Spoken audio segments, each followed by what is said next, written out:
আসসালামু আলাইকুম ওয়া রাহমাতুল্লাহি ওয়া বারাকাতুহু। প্রিয় বন্ধুরা, আশা করি আপনারা সবাই ভালো আছেন। ঈদ পরবর্তী ভাবনা নিয়ে আপনাদের কাছে হাজির হলাম। অল্প কয়েকটি কথা বলবো বলে। প্রিয় বন্ধুরা, আমি যখন দেশে ছিলাম, আমি বেশ কিছু আগের কথাই বলছি, 19 শতকের কথা বলছি।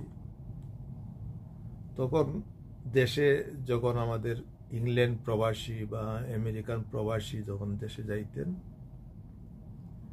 মাঝে মধ্যে আমরা জিজ্ঞেস করতাম যে ঈদ বা বিভিন্ন রাষ্ট্রীয় দিবসগুলো আপনারা বা রমজান কিভাবে পালন করেন।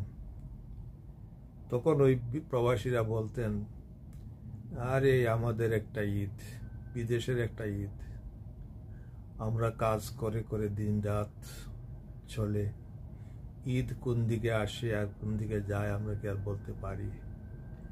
আমাদের দেশের মতো সেখানে তো ঈদ নিয়ে তো আনন্দ উল্লাস হয় না। তখন এইসব কথাগুলো তো যখন শুনতাম, তখন একটু মনের মধ্যে একটু আক্ষেপ লাগতোই বটে।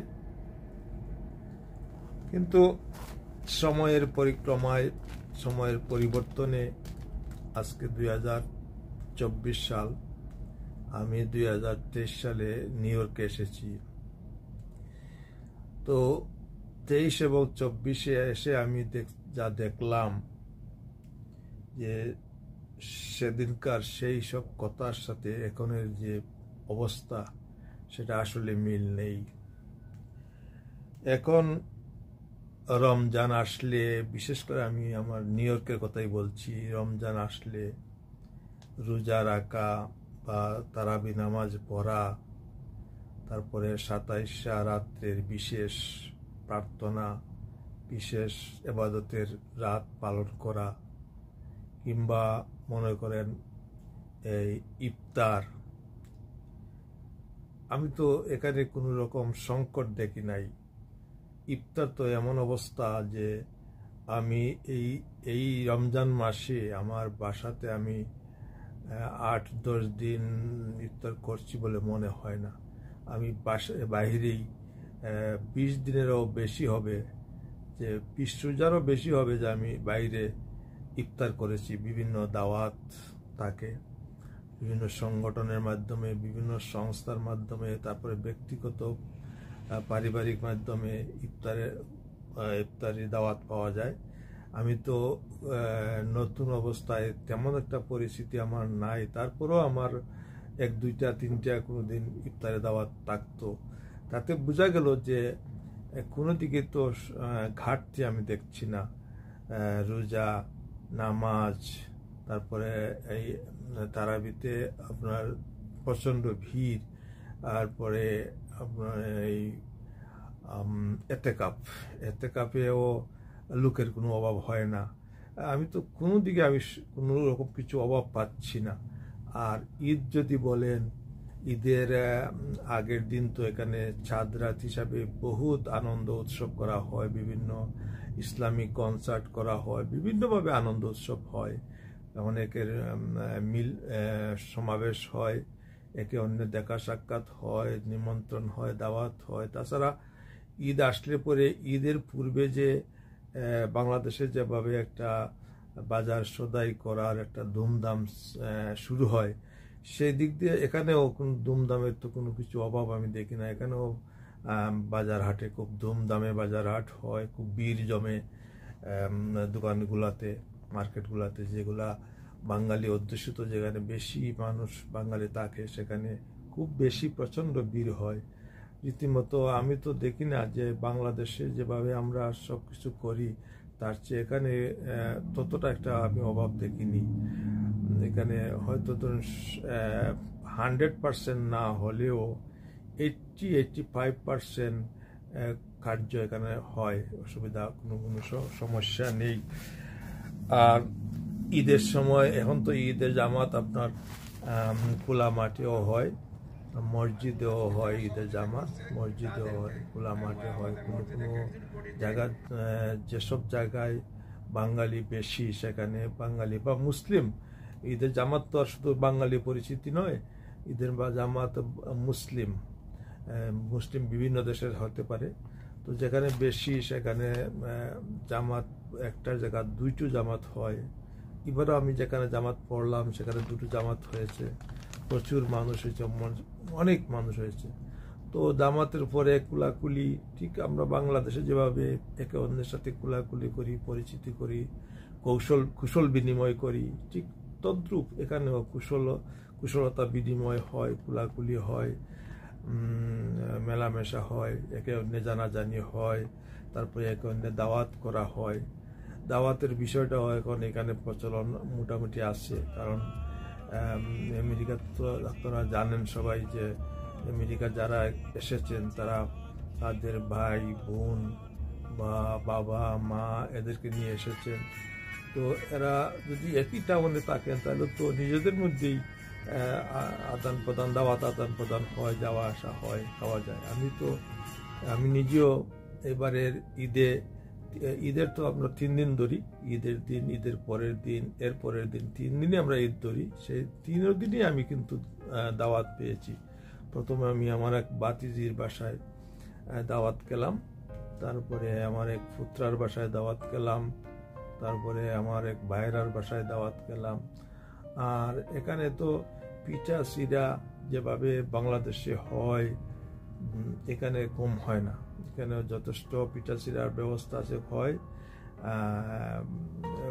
বাসা বাড়িতে তৈরি করা হয়, এছাড়া দোকানেও অনেক কিছু তৈরি করা হয়। ইচ্ছে করে কেউ কিনে আনতো, কিনে খাইতো, তাহলে কিনে আনলেও খাওয়া যায়, অনেক কিছু তৈরি হয়। তো আমি সব মিলিয়ে ঈদের আমেজটা এখানে পুরোপুরি এখন হয়। এখন আগের মতো বলা যাবে না যে ঈদ কোন দিকে আসে আর কোন দিকে যায়, বলতে পারি না, এই কথা বলার আর সেই দিন নেই। এখন অনেক পরিবর্তন হয়ে গেছে, আরও পরিবর্তন হবে দিন দিন এসে ইনশাল্লাহ, আশা করি। আর এবার তো ঈদের পরপরই চলে আসছে নববর্ষ, বাংলা নববর্ষ। তো আনন্দের মাত্রাটা আরও বেড়ে গেছে নববর্ষ হওয়াতে। নববর্ষের বিভিন্ন নববর্ষ র্যালি হয়েছে, নববর্ষে আনন্দ মেলা হয়েছে, নববর্ষ সাংস্কৃতিক অনুষ্ঠান বিভিন্ন জায়গায় হয়েছে, বিভিন্ন স্থানে হয়েছে। তো সব মিলাইয়া না কোনো কিছু ঘাটতি নেই, এখানে ভালো পরিবেশ আছে মোটামুটি আনন্দের। হ্যাঁ, অনেক আছে কাজে থাকেন, কাজ করেন, তো কাজের সুযোগ সুবিধা অনেকে পান না, যারা পান তারা তো সবটাতেই শরিক হতে পারেন। আর আমার মতে কাজে থাকলেও কাজের তো একটা ছুটি আছে, বাৎসরিক একটা ছুটি আছে, ইচ্ছে করলে সেই ছুটিটা ঈদের অকেশনে বা বিশেষ কোনো দিনের অকেশনে যদি নিতে চেষ্টা করে তো নিতে পারে। আর এখন আগামীতে তো এখন বা স্কুল তো ঈদের ছুটি দেয়, আমেরিকাতে এখন স্কুল ঈদের ছুটি পায়। আর আগামীতে হয়তো অফিস আদালতে স্কুলের ছুটি, অন্তত মুসলিমদের জন্য একটা ছুটি আসতে পারে, চেষ্টা চলছে আমাদের বাঙালি কমিউনিটির পক্ষ থেকে বা বিভিন্ন মুসলিম কমিউনিটির পক্ষ থেকে প্রচণ্ড চেষ্টা চলছে যে আমরা সবগুলা আস্তে আস্তে ক্রমান্বয়ে যাতে আমরা সুযোগ সুবিধা বুক করতে পারি। তো বর্তমানে সুযোগ সুবিধা যেটা আছে, তাছাড়া এখন কিন্তু আমরা বিদেশে যে আছি, বিদেশে আছি বিদেশ মনে হয় না। কেন মনে হয় না? একদিকে মানুষ আমরা বেশি সংখ্যায় অনেক বেশি বিদেশে আসা হয়েছে, আর দ্বিতীয়ত এই যে ডিজিটাল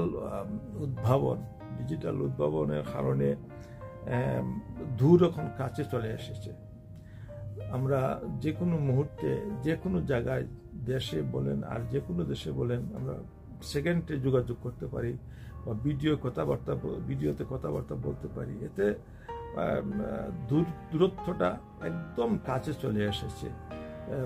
সেই কারণে আরও আমরা বিদেশ আছি যে সেটা বিদেশ মনে হয় না, মনে হয় যেন আমরা দেশেই আছি। আর দেশে কি ঘটছে না ঘটছে সব কিছু আমরা দেখতে পাচ্ছি সবসময়। কখন ধান ফলানো হয়, কখন ধান কাটানো হয়, কখন কি হয় না হয়, সব আমরা হাওরের বিষয়ের মধ্যে আমরা দেখতে পারি। হাওর থেকে অনেক সময় ভিডিওতে দেখা। তো কোনো কিছু মানে ব্লাইন্ড আর কিছু এখন আর নেই, এখন সব পরিষ্কার। তো আমি এই কথাটাই আমি বলতে চাইছিলাম যে আমরা বিদেশের বাড়িতে বর্তমানে যে অবস্থা আছে, আমরা ঈদই বলেন আর রমজান বলেন বা যে কোনো রাষ্ট্রীয় অনুষ্ঠান বলেন, আমরা সবগুলো এখানে করতে পারতেছি। আরেকটি জিনিস আমি বলি, এখানে কুরবানির ঈদে এখানে কিন্তু কুরবানিরও সুযোগ আছে। তবে হ্যাঁ, সব জায়গায় সুযোগ নেই। যেখানে কুরবানির সুযোগ আছে সেখানে গিয়ে গরু কিনে তারপরে কুরবানি দিয়ে নিজের হাতেই মাংস বানানো যায়, এমনও সুযোগ আছে। সবাই হয়তো এই সুযোগ নেয় না, কেউ এই সুযোগ নেন। তো এই সুযোগ যে আরও প্রসার হবে না তা তো বলা যায় না, নিশ্চয়ই আরও প্রসার হবে এই সুযোগ। তো মাশাআল্লাহ, শুকরিয়া আল্লাহর দরবারে যে আমরা মুসলমানরা বা আমরা বাঙালিরা ভালোই আছি। আপনারা আমাদের জন্য দোয়া করবেন, আর আমরাও চাই দেশের মানুষ ভালো থাকুক, দেশের মানুষের কল্যাণ কামনা করি। অনেকেই বিদেশে যারা থাকেন তারা দেশের প্রতি সবাই একটু নরম সফট থাকেন দেশের প্রতি। তো থাকবেই, তো এটা তো থাকা দরকারই আছে। তো ঠিক আছে, সবাই আপনারা দোয়া করবেন। আমার কথা এখানেই শেষ করলাম। আর আমার কথাবার্তার সাথে আমার কিছু আমি ভিডিও আপনাদেরকে দেখালাম। ধন্যবাদ। ভালো লাগলে সাবস্ক্রাইব করবেন। আর ভালো থাকুন। খুদা হাফেজ। আসসালামু আলাইকুম ওয়া রাহমাতুল্লাহি ওয়া বারাকাতুহু।